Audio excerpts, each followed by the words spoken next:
बारसीसा के घर के अंदर एक शांत दृश्य प्रकट होता है, क्योंकि वह प्रार्थना में झुकता है। उसकी भक्ति कमरे को भर देती है।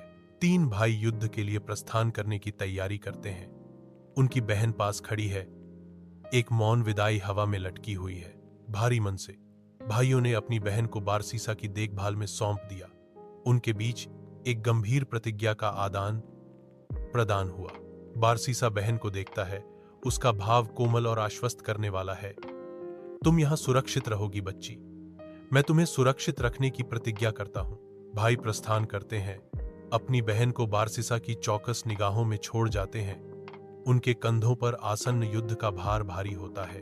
बहन बारसीसा के बगल में चुपचाप खड़ी है, उसकी निगाहें जाते हुए लोगों पर टिकी हैं। उसके अंदर डर और उम्मीद का मिश्रण घूम रहा है। बारसीसा अकेला बैठा है।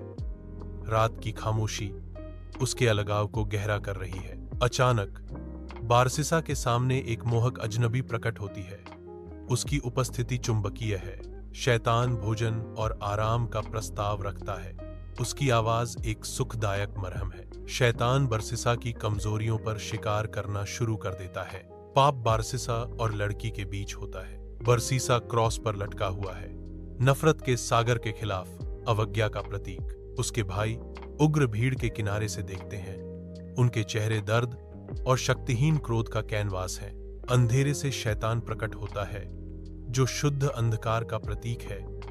एक हताश सौदा पेश करता है, बारसीसा, अल्लाह का त्याग करो, अपने विश्वास का इनकार करो, और मैं तुम्हें इस पीड़ादायक मृत्यु से बचाऊंगा।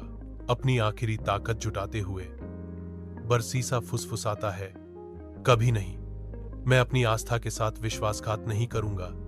यहां तक कि मौत के सामने भी बारसीसा की आत्मा ऊपर उठती है। निराशा और अंतिम बलिदान का दृश्य छोड़ जाती है, क्योंकि शैतान क्रोध में पीछे हट जाता है।